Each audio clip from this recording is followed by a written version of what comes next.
Hey man, how's it going? Howdy doody, not too bad. I Good. scared a lady today in a parking lot. So that was my afternoon. How was yours? My afternoon was good. Yeah, yeah. Just Good. hanging out and all this kind of stuff. Yeah, welcome back everyone to Bite My Shiny Metal Cast, episode 14 of season 3. Time keeps on slipping. Good episode. Yeah, let's get right into it here. Yeah, great episode. I think it's maybe the one of the more famous ones of this season, if not Luck of the Friarish. Probably this one is probably well known. Mind you, though, now that Hulu owns Futurama, and all the times with like the new volume sets and everything, that they've changed the order of what things come out in what season, Yes. right? Yes. So we're doing it based Volumes. on when They they do it in came out. Yeah, volumes. they do it in volumes. So I think this episode is still part of the same season as Luck of the Friarish, but any case, yeah, great episode. I So love it. Yeah, our opening caption for proper viewing: take red pill now. Obviously, a reference to The Matrix, which had just come yeah. out like only a couple years at the time, so it's kind of cool. Yeah. Yeah, and we get an intro into the episode in Central Park, specifically Central Park Lake, and yeah, I guess the crew is just having a day out. They're just enjoying their time, and just what would you call this? Just a work Picnic. outing, so to speak. A work picnic. Work picnic, yeah. Yeah. Yeah. Uh, There's you and me, Hermes and Zoidberg playing frisbee. right. It's a pastime Oh, that you and I right, yeah, love yeah. doing together. Yeah. And then you eat the frisbee afterwards, right? Yeah, I don't think I ever tried to catch it with my teeth because I was always worried that it would knock out my teeth, and that just sounds like a hassle and It annoyance to do. definitely, it definitely Yeah. would, especially the way we were throwing them. But Oh yeah, yeah, yeah, yeah, yeah. uh, but yeah, the crew is just basically relaxing, right? So, yeah, playing frisbee, having the picnic, sunbathing, yeah, having a good time. And what do we have? One of the intros of this is Fry is trying to, put the moves on Leela. He's Yeah, trying to perfect. impress her, right? I actually like the Uh, way she looks in this with the crop top and like the flower as her headband rather than her ponytail band. sure, I like it. it's a good look. It's a good look. But yeah, he tries to impress her with taming a swan boat or something, or using a swan boat, or figuring out Yeah, how to work it it. But it takes a lot turns of out it's a skill real to use swan. these boats that look like swans. That's an actual swan. Oh, well, that would explain these boat eggs. Exactly. Oh, Fry. Never change, right? So she doesn't take, obviously. She's not impressed with it necessarily because it's not actually that impressive. But yeah, we have then out of nowhere, a flying saucer arrives out of the sky, and everybody's freaking out and like scared, and they're running around screaming and everything, and it lands kind of in the middle of the park, and doors open, and we have the introduction, because we see these guys a few times throughout the series, Yes. the introduction of the Harlem Globetrotters, basically a human-like race that is they're basketball players, I guess. Like, it's just They're that's based what they're after known the for. actual Harlem Harlem Globetrotters. Globetrotters. But they are literally just a race of like humanoid aliens that are from the planet, like with the Globetrotters or whatever. And yeah, we're introduced to Ethan Bubblegum Tate, the commander of the Harlem Globetrotters. Voiced by Phil Lamar, and Bill we see him Lamar. lots, and he is always a pleasure to have, except for that one episode when they're doing like the Scooby Doo references, and I was like, eh. Oh, sure. So yeah, the only reason that these guys have come, there's no big threat. There's no, like, they're not trying to take over, they're not doing anything. All they want to do for no reason is to challenge Earth to a basketball game, only for their shame, like just to beat them in shame, right? So as they are kind of like, what would you call this? Kind of like Smack talking them. smack talk. Yeah, thank you. They're Yeah, smack yeah. talking these guys. As a guy who played a lot of basketball, I didn't play much street basketball, but when I played against high school, junior high kids that are out on the basketball court, they would try to smack talk, and then Sure, so. sure. But smack talk is a huge thing in basketball, especially once everyone has the same high level skill and stuff like that. Which this just makes it even funnier because I love the fat mama jokes and stuff like that. It's Right. pretty Yeah. funny. Well, that's a bit later, right? Yeah. So It turns out, though, out of all the Earthicans that are in front of them as they've landed in this particular park, the only one who takes them up on the challenge is Professor Farnsworth, who is not happy that they've just dissed Earth. But I do like the smack talk is they take like a basketball that's shaped or like colored the same way as the Earth and they throw it into a garbage can. I think that's pretty good. So he threatens them with being able to take them on and all this kind of stuff. They laugh at him and all this kind of stuff. He's like, no, I'm going to take you on with my mutant atomic supermen, which correct me if I'm wrong. We've actually heard the professor mention the atomic supermen in the past, right? He's mentioned them. We never saw them, but I he's don't talked think it about was having them. men, because it was the mom episode, right? When they were off in the cabin. I think it had something to do with like the Yeti, atomic super Yetis or something like screaming "Mom" Is from that the it rooftop. though? Doesn't he say like, wouldn't it be good if I get crafted like a cannon to your chest or something like this? Like he says something along the lines of this. Yeah, I think there's small little hints at that over the time, and they might have twisted them just slightly to be part of this, which is fine. I'm not saying that it's like you can't do that. No, it's just I think you're right. There's some mentions of stuff like that. But it's like when he was having his little rants, like I need to go off into the angry dome. Ooh. Something like, well, that's way in the future, but yeah, no, it's something that he mentions. He just mentions. I remember him mentioning something about mutant atomic supermen or something, and then he nothing really comes of it. So now it actually is a thing. Yeah. So we cut to the HQ, and the professor reveals that his mutant atomic supermen are not indeed men, but they are babies. They're little children. They're basically in like a giant hamster cage with a hamster wheel. With a hamster wheel, like the little bottle for the water and everything, which will come in handy in a minute. But he says like, I need to grow these guys. They're only little babies right now, so I need you to go to the Tempest Nebula, okay?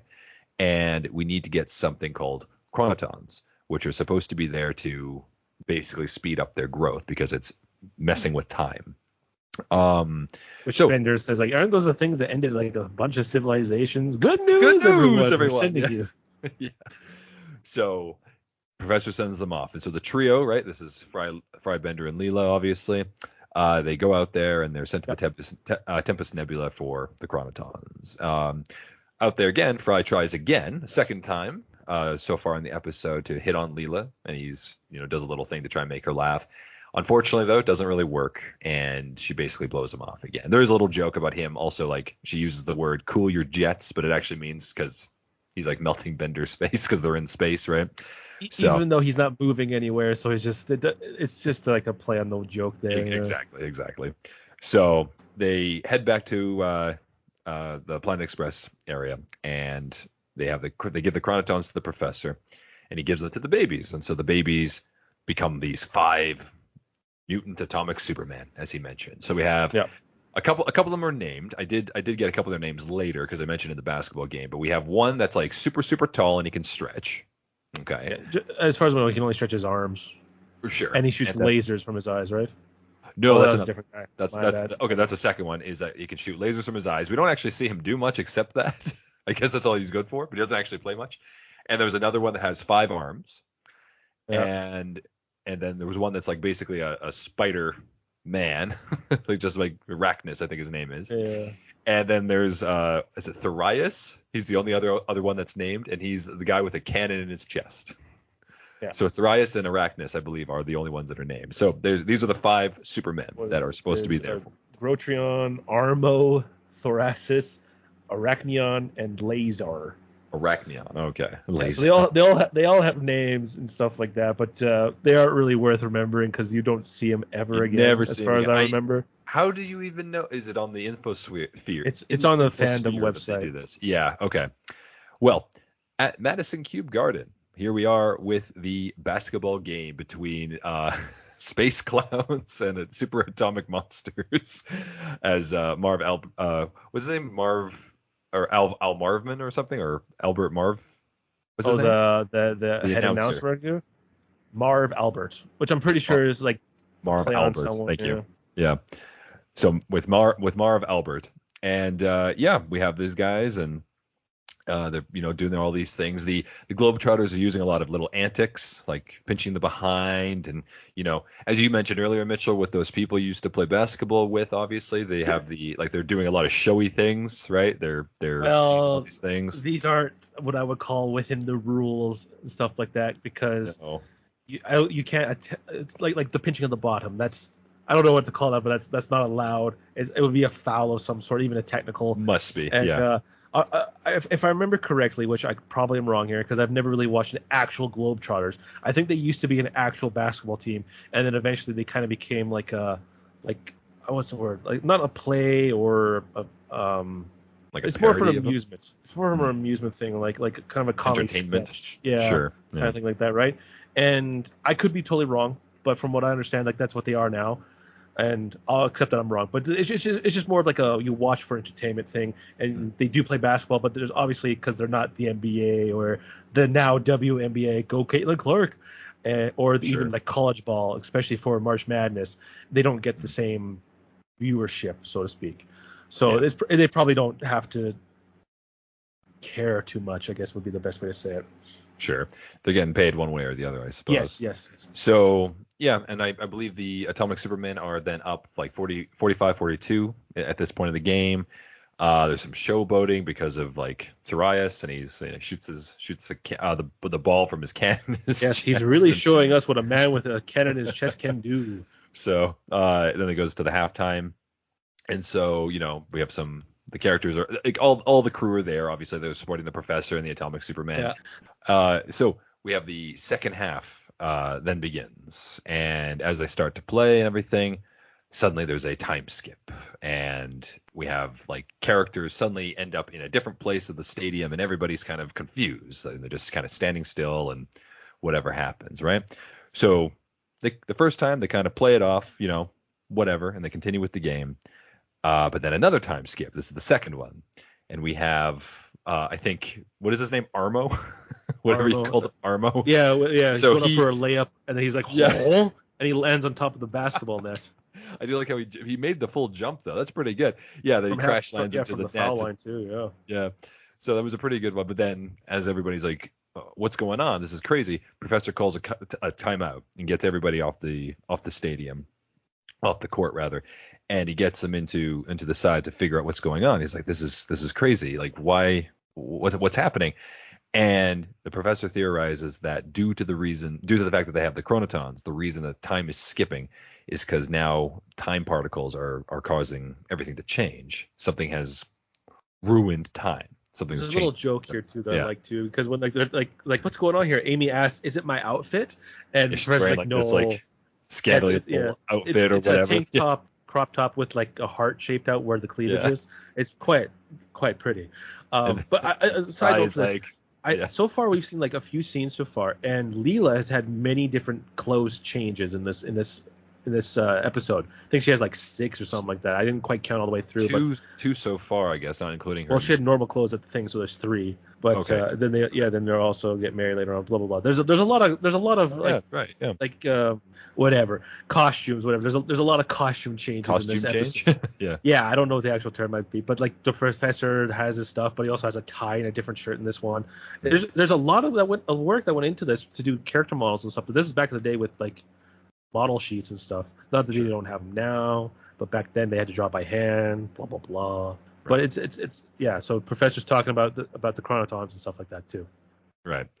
And everyone's afraid, right? And so we have like people freaking out. You mentioned like Amy, like, "Oh, is it my outfit or whatever?" And Fry just kind of looks at her kind of like, "What?"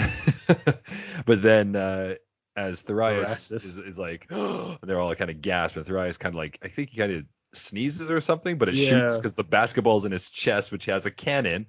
He shoots the basketball, and Arachnin, it happens to be in front of him, and the basketball basically like kills him, blows up Arachnis. And so now they're down. Not only do they have a time skipping situation going on, but now they're down a player. So obviously they would have to forfeit because they'd only have 4. But Fry, steps in, and he wants to be there to impress Leela with his skills. And as we've learned from Luck of the Fryrish, Fry actually does know how to play basketball, and I think he plays basketball quite well. At least he did when he was a kid. Yes, we've seen that he's had previous thing, but there's a difference between the street ball and professional, which Sure. whatever. But as Fry does mention, he's like, because they're all kind of like, I don't know, Fry, maybe you're not the best pick for this. And he's like, come on, it's only 2 minutes left, right? And they're they're 35 points ahead. They're 35 points ahead. Like, what could happen? And then third time skip, and it reveals that Fry's on the court, so they made the decision to do so. And he's like, oh, okay, and he has the ball. But then we have Bubblegum Tate in front, grabs the ball, chucks it behind him, and easily scores. And I think at the final score, 244 to 86. Yeah, so somehow they scored like 200 and some points in that 2 minutes, which that's how bad Fry was. Very hard to do. Right. Well, I figured what would happen is, in order to do this, right? So 200 points, and it's what? Let's say the easiest goals, or sorry, the goals that give you the most points, right, is the half court ones, right? The 3-pointers. It's not half court, but like it's quite pretty far close away. to that, though, right? It's far away from the net. But we've seen that these guys can do this even without even looking behind them, right? So let's say all 5 of them can do that. And as soon as they get the ball, Fry can't defend, so they have to just find the weakness, which is Fry, and they can just keep scoring over and over again. So in a 2-minute sense, let's do the math. In a 2-minute time period, how many threes can people score in order to get, what were they beforehand, 45 to 42? Mind you, though, that kind of changes because we don't quite know where they were, and he said they were 35 points ahead, so they needed to get at least 35, which is like. Well, let's say they didn't score at 86, right? So 244 minus 86. Math. Let's just do it. They had to score a lot of 3-pointers, at least 80. No, not 80. That's not math, Mitchell. Just what's 180 divided by 3? 60. They had to get 60 threes. 60 threes in 2 minutes, which is basically every 2 seconds. Yeah, every 2 seconds. You're right. Yeah, every 2 seconds, which doesn't work that way. It doesn't work that way. So somehow they're just making a big point about how Fry ruined everything. Yeah. All right. So we did the math. That's good. We sort of did the math. Yeah. So if I had a piece of paper in front of me and actually had the numbers, I could do it. But in my head, I just can't see those numbers. Sure. So the Globetrotters easily win. And everyone's angry at Fry for like basically failing them, even though like he tried, right? Like he's the one that stepped up or whatever.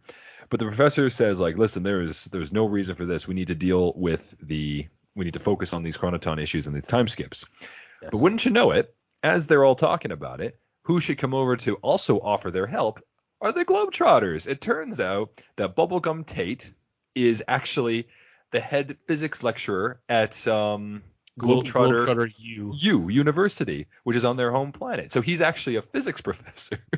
And all of those guys all happen to, I guess they're either teachers or they're all like academics of some sort, because they later we see them like thinking with the professor, right? So the Globetrotters are actually not just like space buffoons or space clowns. They're actually intelligent people. So they want to help him investigate. So they realize that basically everything is going to be destroyed within a matter of days, as the professor puts it, right? By the next day, it'll be the day after that. The following day, it's going to be like several months ahead. And then the day after that, in terms of their time, it's going to be like the end of the universe. This is kind of what the professor thinks. Yeah. So we have a fourth time skip as well, right before like the commercial break, which brings them into like a circus or whatever, because they were told to vacate. So kind of a little funny joke there. So we cut back to the Planet Express, and the characters are all watching Linda on TV, right? Linda and Morbo Linda on the news. And we get 4 more time skips as she's talking about. First thing is the time skip, followed by this pop star named Wendy. Who kind of looks a lot like Britney Spears, who's, I don't know, this would have been the waning of her height of her like time. Probably one of those, yeah. Like one of like the big, new up and coming stars. Well, I guess she's new and up and coming. Yeah, and then she's like, oh my God, she might win a Grammy. Oh, she won 3 Grammys, found dead in her bathtub. Amy Winehouse, yeah, that could have been all these people, there. Right? Yeah. Well, it could have been a bunch of them. So yeah. Anyway, it's the professor realizes though that as these time skips seem to be happening, everybody seems to be acting normal during the time that the time is being skipped over, as if it's like one person is doing something in 1 second or we'll say like for 5 minutes, and for those 5 minutes they act completely normal, but then the time skip would jump ahead, and then they are then like confused and they don't remember what had happened during that time that had skipped over. Very strange situation. And to demonstrate it, just so happens that it happens one more time. This is the 9th skip, and this proves the point because the Fry says like, "Oh, you mean like," and then it skips. And then it's exactly. what's the word I'm looking for? It's cleverly written. Sure. Yeah. Well, in this case, it's a clever written little joke to fit that point, right? And it turns out Tate is also staying with them because he's doing some of the work in their office, which is kind of cool. As a side plot of this whole episode, or a side plot of this whole episode, we also get Bender is like enamored with Bubblegum Tate and like the Globetrotters apparently. He wants to be a Globetrotter so bad. So he goes up to him. He's like, "Yo, I want to be part of your group." And Bubblegum Tate, I think to this day, is still the only character who's ever told Bender off. And Bender listens. Yeah. So he's like, "Shut up, turkey." And then Bender just walks away sad. I don't know why. I just think that's so funny. And Bender takes it to heart too every time. Yeah. That's what I mean. Like he's like, "Oh," and he just walks away, right? So Bender walks away sad, and then we have Hermes kind of come in, and he's about to tell an idea, and it skips to what his idea was, and it's just they're doing like a conga line, and they're all naked. So he's like, "I don't remember why this was. I thought this would work." Yeah. And then while they're doing the line, Amy mentions something about her birthday, and we skip again an 11th time. And her birthday, everybody's there celebrating, cake, presents, all this fun stuff, all happy. Zoidberg makes mention of his birthday the next day. So now we also know that his birthday is very, very close to Amy's. Yeah. And then it skips again, and we have Zoidberg at his birthday. This is the 12th time. And he's alone with a little cupcake. And he's like, "Oh." Right. So we then follow, of course, after that with Zoidberg. Fry is trying yet again to seduce Leela. This time he's made a quote unquote time shelter in a closet, right? Or time proof shelter in the closet. And here we have our time skip number 13. And after he tells Leela that he's gonna like basically, time will stand still when we're together or whatever. When we're together here, baby, time will stand still. Which is punches him in the eye, but we don't see it. Yeah, it's a good line. I would use that, and I would like to think it would work, but obviously it doesn't always. Not on someone who thinks you're trying to just get into their pants, right? So that's basically what Leela believes Fry's up to. And the next time skip over with Fry, and then he just has a black eye. He's like, "Ow!" I do like that little scene. Yeah, that's pretty good. Oh, but wouldn't you know it? All of these things are starting to get to Leela. She actually is like kind of confused with her feelings towards Fry. So she actually goes and, for whatever reason, we have the scene cut next to Zoidberg, and at first it looks like he's playing chess, but then he starts to eat chess. And for anybody who doesn't know, a quick little shortcut on screen is if you have a character playing chess, usually with other people, but if you have a character playing chess, this is supposed to signify that character is very intelligent. Okay. So Zoidberg's sitting there looking like he's about to make a very specific move on the board is kind of like the joke that he's going to be smart, but then he eats the piece. So another subversion of expectation with our Zoidberg character, which is pretty good. So Leela comes over, and for whatever reason, I guess maybe because Zoidberg is the only one in the room, but she comes over and she has to talk to him because she has to talk about what's going on with her feelings towards Fry. And Zoidberg at first is, "Yeah, absolutely, I'll be happy to listen to you." And it skips the 14th time, and Zoidberg is bored and he's watching TV as she's talking to him. And I do want to say, like, to Zoidberg's credit, at least he's like, "Oh, sorry, you must have been boring." So it's a very polite thing, yeah. Yeah. So she says like Leela says like, "Oh, I love Fry's boyish charm, but I don't like his childishness. I don't like that he can be this or this." Like Leela is constantly demanding perfection, as we've seen in the past episodes. Right, well, just everything she wants, right? She wants perfection with everything, but she doesn't quite know how to do this, right? But Zoidberg offers her the advice of like, "Listen, he's not perfect. but you don't want to end up like me. You don't want to end up old and lonely like Zoidberg. So Oh, here's another thing I identify with. sure. So I do like as well that he kind of like as soon as he like kind of cries for like a second, but he's like, go on. So we return to the scientists, right? Tate Professor. and Farnsworth. Yeah. And we also have a return of the smelloscope, right? It comes out. Yes. And the professor is smelling the Tempest Nebula. And when they're smelling about it, and it seems like, oh, there's something strange about what's going on here. And he tells them like, oh, it must be like pure leaking time. I guess that smells like this, right? Whatever this is supposed to be. What a weird thing to be, like, to smell the actual concept of something, you know? Right. Like leaking time. What does that smell like? What a weird thought, right? So abstract. It's hard to get your mind around Like, it. yeah, okay, cool. It just it's What a such a weird concept thought, to think huh? of, and Yeah. I love it because it's just like, oh my god, what would the concept of happiness, the concept of that fresh feeling of waking up in the morning after a lovely Yeah. sleep, what would that smell or These taste abstract or nouns. Yeah. Yeah. How do we like perceive them in like a physical sense, right? Like Yeah, just like these are Sure. great little fun jokes, and I love it. And the smelloscope, it's only used 7 times, 5 in the episodes and twice in the movies. And yeah, Right. just I would love to actually know what this would smell like or taste like.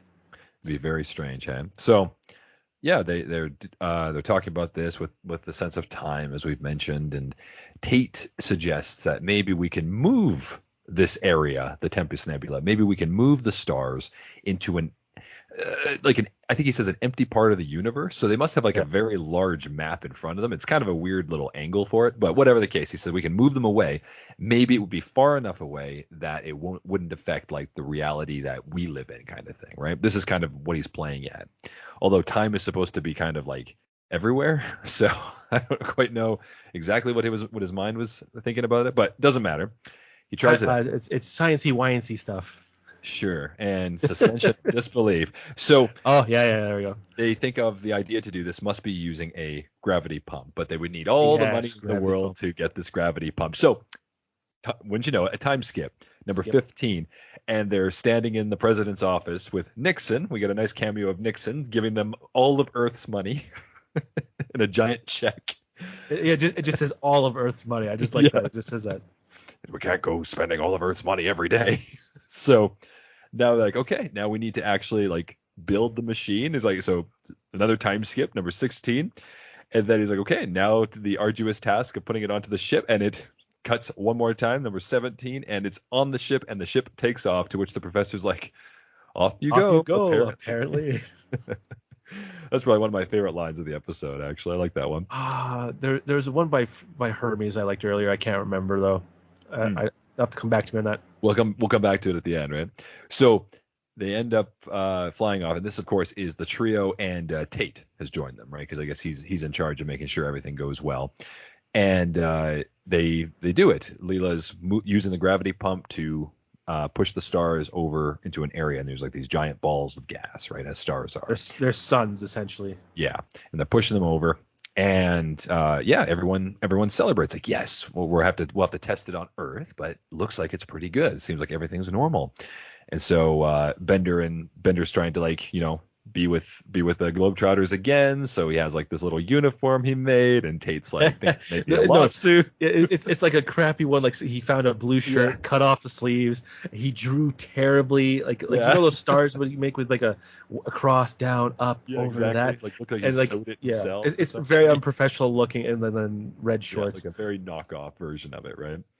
And after they kind of leave the area, whatever, Fry thanks Leela. He's like complimenting her, and he gets like a bottle of champagne. He opens the champagne. They you know, clink their glasses on the stuff. It's like, wow, you're such a great captain, and asks her out essentially. However, she rejects him, full on rejects him. Her reasoning, I mean, she did have her conversation with Zoidberg, so that must be kind of in her head a little bit, but she states to him like, what is it? It's actually kind of a stupid idea. It's like, you're a man and I'm a woman. We're just too different, or something like that. It's a very good point, because that's a very true thing. I do remember. I mean, this will happen later in the future of the series, right? But the Parabox one, that's where they have they're talking about like the ghost. I had to go meet a ghost, and Fry would believe that as well. Yeah. So kind of reminds me of that, right? So yeah, Fry's all sad. And Bender takes Leela away to help him make cookies, and Tate talks to Fry a little bit. And he's actually nice to everybody except for Bender, it seems, which is kind of funny. So Tate recommends that he needs a really big romantic gesture. He needs to do something really inspiring to like try and win Leela over. No, but I do like what Fry said to him before. He's like, I got her champagne and I opened it. Yeah. What else does a guy have do? to do? Like just like step 1, step 2, and that's it. Yeah. It's like, come on, man. Like I've done all this stuff. And I mean, okay, you know what? If we really go back, let's see, from the beginning of the episode up until this point, Fry has succeeded in sitting on giant swans and mastered rowing them into the water for Leela, which is a hard skill to do, especially that would when be it's a very giant hard swan. to do.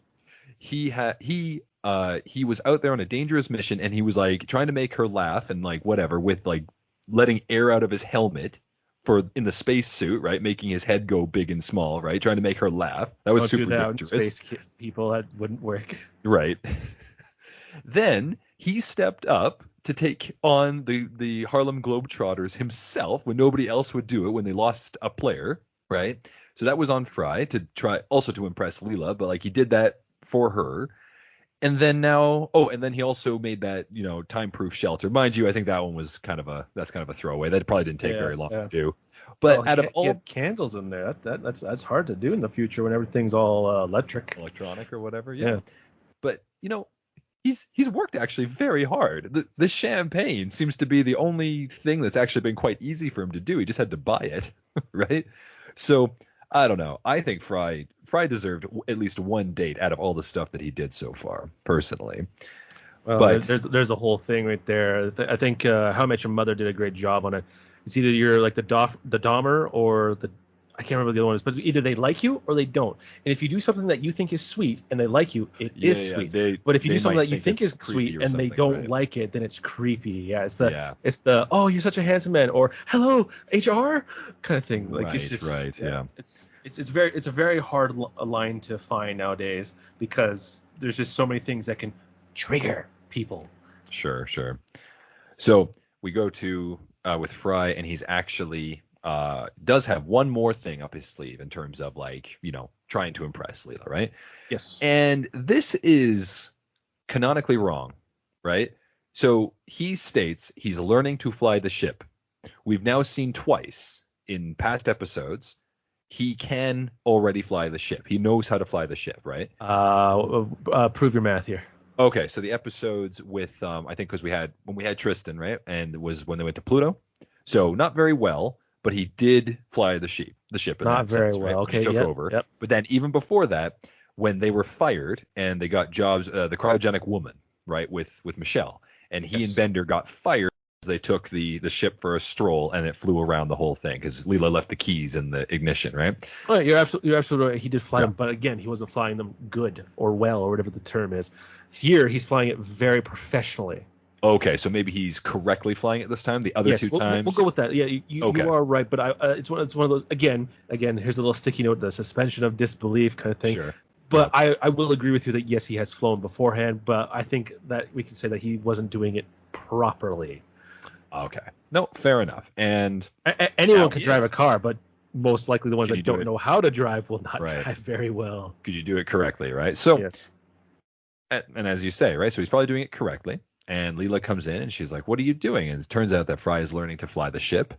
And he also learned how to work the gravity pump somehow. So I guess maybe he kind of knows how to do it after the time skip had happened. He just kind of has the knowledge to do so, even though they usually forget things. But whatever the case. We'll say he learned this before this stuff to impress her because he's been pining after her for quite some time. Sure. But there's a lot of time skips during that time, right? Like it was very quick. Again, suspension of disbelief. We'll use that. Yeah. But because I'm going to say that just because of what Professor said, like we acted normally, but we don't remember what we did. And obviously Fry was trying to learn how. It could be one of those things where he was trying to learn how to fly it professionally, and during those time skips, he learned how to do it from okay to could get a job doing it. Right. He could actually be his own captain, maybe in a different company, if he had more training, right? Yes. No, fair enough.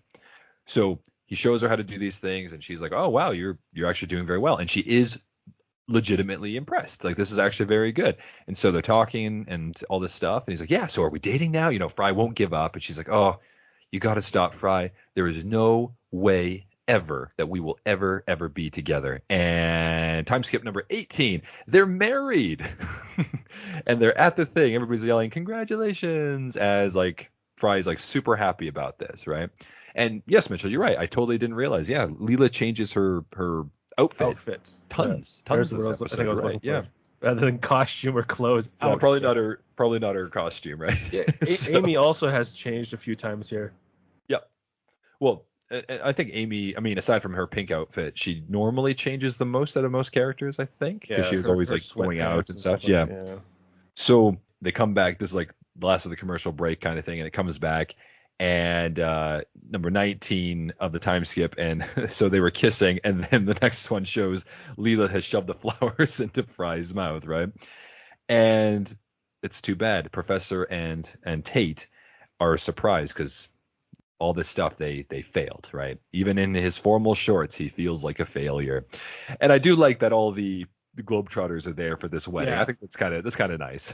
So everybody's there, and we have Leela yelling at Fry, thinking like, you tricked me into marrying you or something. Like, what did you do? This is not like drugs in the champagne. Like, what was it? And Fry like states like, I don't know what I did, right? They have no memory of what happened, but whatever it is, we're married. We can work it out. We can figure this out together. And time skip number 20, divorce hearing.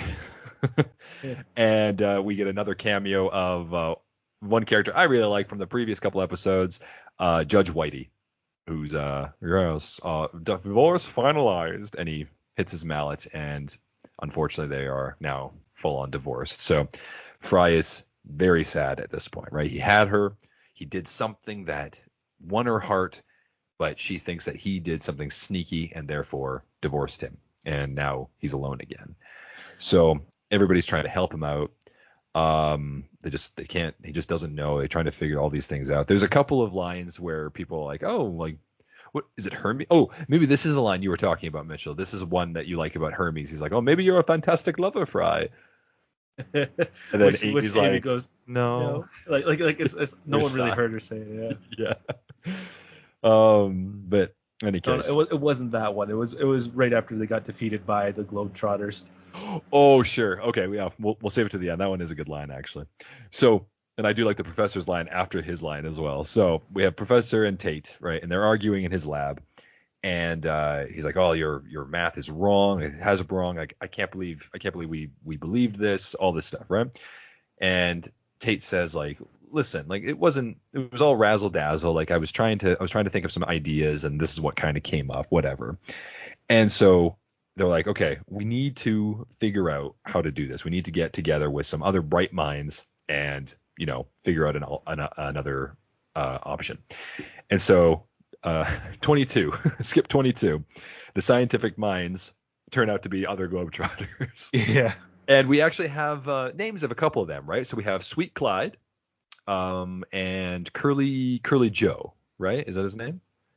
I believe so, yes. Sweet Joe and Curly. Sweet Clyde and Curly Joe, yeah. Because when I was watching this earlier today and yesterday, I decided to look up the Globetrotters and stuff like that. And they got founded back in 1926. So the Globetrotters themselves are almost 100 years old. Sure. And apparently they had a TV show back in the 60s or something like that. And they used the actual names of that. And I believe Curly Joe was actually one of the people on there. I have to go back and look at their original roster, but it's been quite a while. So I would say that like they probably used most of the not Bubblegum Tate, as far as I know, is not an actual real life Globetrotter at any point. I think he's just made up from the show, which sure, great character. Makes sense. Yeah. Oh yeah, no, he's wonderful. I think that yes, all the characters actually were actual names. Sure. Or were like Curly Joe. I think there was someone called Fred Curly Neal, which is not Curly Joe, but the Curly was the nickname, so they probably used that. Sure. Okay. So yeah, with the Globetrotters and everything, and they're trying to give him some ideas, and one of them suggests an implosion, not an explosion, because an explosion would destroy half the universe, but an implosion. So they would need some form of doomsday device, to which Professor is like, yes, now it's my turn. I can do, what does he say? The ball is now in my court. So he clicks a button, and it turns out the Professor, as we know from A Big Piece of Garbage, season 1, we know that the Professor does have a lot of, explosive devices. Yes. And so he takes off one, and everyone's like, yeah, Professor, awesome. Now we have a chance to stop this or whatever. And so during this time, everybody's in this room aside from the trio, actually. And Bubblegum Tate says, okay, I'm making everybody an honorary Globetrotter because he's so happy. And as soon as this is said, you hear Bender. Yeah, including Zoidberg. So Zoidberg, Hermes, and Amy, Hermes, and Zoidberg, as well as the Professor, are all now honorary Globetrotters. Bender barges in. He's out of breath, because he's running, I guess, but he's a robot. But doesn't matter. Runs in, and he's like, Globetrotters? And he's like, yeah, you're too late. So Bender missed out on his chance. So they decide to take this doomsday device, right? And the trio are sent back up with the doomsday to put it into there, and the Globetrotters are heading home. Okay, because they got some stuff that they need to do. So they leave, and we don't see them again for a little while. But the trio go up there. Bender is sent out into space, obviously, because he's the robot. He can breathe out in space. So he sends it out, and he's going to put it into the middle of the cluster of stars they had moved before. Doing so will then put into an implosion and then make it so the time skips will probably disappear into a black hole. While he's doing this, Leela and Fry are aboard the ship, and Fry apologizes to Leela, and he admits that maybe he tricked her, but he hopes that he didn't, and hopes that she can forgive him, and she does. She does, yeah, no, of course, and we'll always be friends, and all this kind of stuff. So Bender returns after dropping off the bomb, and she's about to move the ship. Okay, Leela is about to move the ship, but she sees that Fry's a little down, so she asks him to do it to show that she trusts him and still cares about him. Yep. And Fry feels pretty good about this, so he comes over to the ship helm, and he sits down, and he does compliment Leela as she leaves to go prep the detonator for the bomb, right? So she leaves the room. Bender makes mention of he too will have a dream that it will never be achieved or something, and he does a little whistle. What he whistles there is actually the theme for the Globetrotters. Oh, yes, I meant to mention that beforehand. It's called Sweet Georgia Brown. I'm pretty sure I played that back when I was in high school and played it for band. And I can't whistle it, so. Like that one? Yeah. Okay. I can't whistle, so I just yeah. It just sounds better whistling. I can't do. No, I can't do it. It just sounds bad. But yeah, that's a Sweet Georgia Brown, which was made back in the 1930s or something like that. Okay. And it's been their theme song or whatever ever since then. So I remember hearing that, and I looked it up at the time, and I was like, oh, cool. So it's kind of a very heartwarming thing to be like Globetrotters. Yeah, so that is pretty cool. It was cool. A cool little callback. And as Bender's whistling that as he's walking away, then Fry looks a little disappointed. So I kind of like that little look. But in any case, as Fry does as he's told, and he pulls the ship away because he's getting to a safe distance for the implosion. And as he does, he looks out the window, and wouldn't you know it, in the sky, made of the stars, is the message, "I love you, Leela." And he realizes what he must have done in order to convince her of his love and show her that he cared about her and had her fall in love with him, was he moved the stars themselves, because that's what the gravity pump could do, in order to write her a love message in the sky. One of the most romantic things anybody could ever do for anyone. And as he's looking up at them and oh my God, I can show her, I can win her back, the detonation starts, and Fry screams, no, oh my God. And the implosion starts, and it pulls all the stars into the black hole. And Fry's left dumbfounded. So Bender and Leela return, and he asks them if they saw it, and they didn't see anything. So he's left with the song of the Globetrotter song, as Mitchell mentioned. Sweet Georgia Brown. Sweet Georgia Brown kind of in the background as it fades to black, and Fry just looks out the window at what could have been. And yeah, that's Time Keeps On Slippin'. So, let's just get into the episode, what we love about this episode and what we like our favorite scene and favorite Zoidberg joke had and all a that stuff. great amount of scenes in this. Like he always had a great little few one-liners. Like right Sure. after Leela had turned down Fry, and they're at the thing, and Zoidberg's like, "Don't be hard on yourself, Fry. You lost the woman of your dreams, but you still have Still have Zoidberg. Zoidberg. You all still Still have have Zoidberg." Zoidberg. And Yeah. I think I've said this a couple times to my Yeah. friends. You all have Mitchell. Yeah, you all have Mitchell. Yeah. And the other one that I liked, it was at the beginning, was because again, there's a lot of smack talk in street basketball, which the Globetrotters, I guess, were using. And when they lost, when Earth lost, Hermes he was sad. He's like, "I'm just thankful that my fat, ugly mama isn't alive to see this day." Well, because like it's set up when Fry comes out because Leela's like pissed at him, right? So she's like, yeah, now all the planets are gonna be smack talking our mamas or talking smack about our mamas or something. Then Hermes like, oh, I'm just glad my bad ugly mama's not around to see this day. But I love the professor after he's like, enough about your promiscuous mother, Hermes. So I do like that as well. No, it's a lot of great lines in this. I think Bubblegum Tate. You know what? I'm gonna make Bubblegum Tate my MVP for this episode. I think he's again like the guest star, so to speak, of it. But I love that he has no love for Bender. I love that. I think it's like he's the only one who's ever been straight with him. That's probably my third favorite line. When Bender's like, "I could be a Globetrotter. I can make myself taller," and he like extends his legs. Well, and right. It's like Bubblegum Tate's like, "You got game, you got this, trash talk, you can handle the ball, but ask yourself, are you a Globetrotter? Are you funky enough to be a Globetrotter?" Yeah, he's like, I guess. He's like, "Are you?" Yeah. And he like, yeah. So, and he actually gets Bender to admit it, and it's like, deal with it. Oh, it's so good, man. Like Bender really gets put into his place. But I do like Tate for that. I think he's hilarious. So that's probably those are my top three favorite things right there. The Zoidberg. Sure. Zoidberg. Yeah. I'm glad my fat, ugly mama ain't alive to see this. And then you can handle the ball. You got smack talk, but ask yourself, are you funky enough? And it's just like, yeah. So those are probably my three favorite lines. Sure.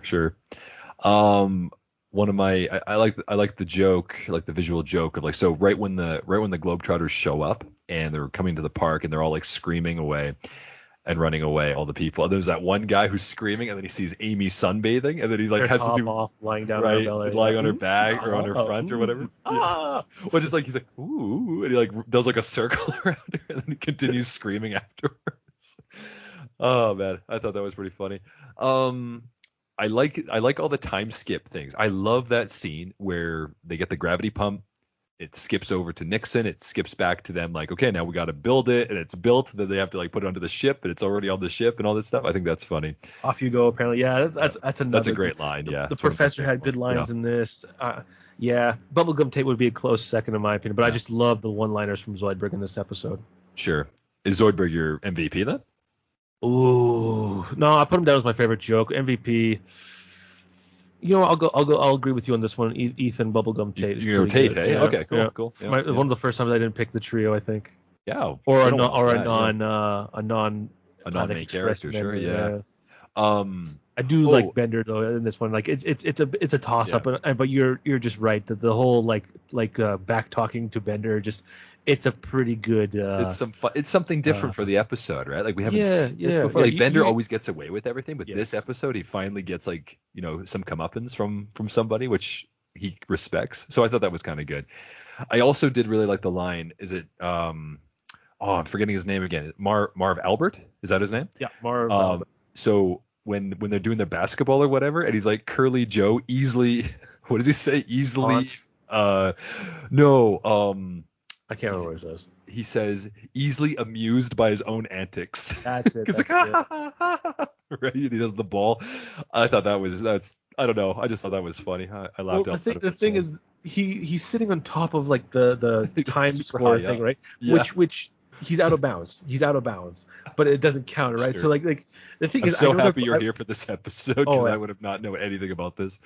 Yeah. You only played one sport that we know of, and you only were there for 2 days, and our one friend Andrew hates you for it. Wait a minute. Are you saying that there's an out of bounds for height as well in a basketball court? Oh yeah.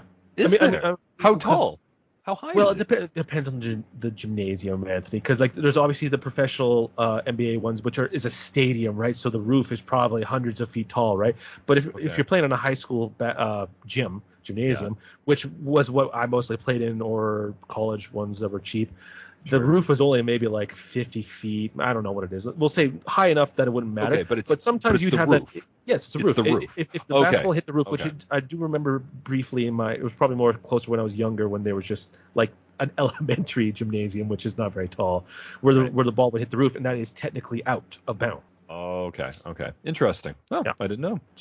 So if this is a basketball court or like street basketball where there is no ceiling or no roof, Yes. How do they measure when it goes out? For there's no roof, so it doesn't count. Like I said, it has to hit the roof. So that means there wouldn't be any. So the Madison Cube Garden, that stadium is open. The ceiling is open, right? So but he the scoreboard's in the middle, like it's hung down from the ceiling, right? And that would be considered okay, that which would is be what he was sitting on when he was going kind of thing, right? Okay, fair enougugh. Cool, man. So cool. technically he is sitting out of bounds, but then he also pole dances down the guy's arm. The arms. So it's again, it was a joke. It was a joke. You know what? That whole basketball scene is actually quite good. Actually, I like that. So. Oh yeah. It's a great episode. So we'll see everybody next time then for season finale for episode season 3. finale of 3 already. Yeah, I Dated a Robot, episode 15, and we may have a guest star next time. So thanks, man. Thanks for joining me again, obviously, and have a good one, Mitchell. This will also be post the first episode of the new season as well. That's right. When this airs, it'll be after the episode. So we'll be talking about that a little bit there, but we'll get into that in the finale. We'll talk about it a little bit more. And we'll see you in the next one. All right. Have a good one, Mitchell. Yeah, toodaloo, man. Good talking to you. You as well. Toodaloo.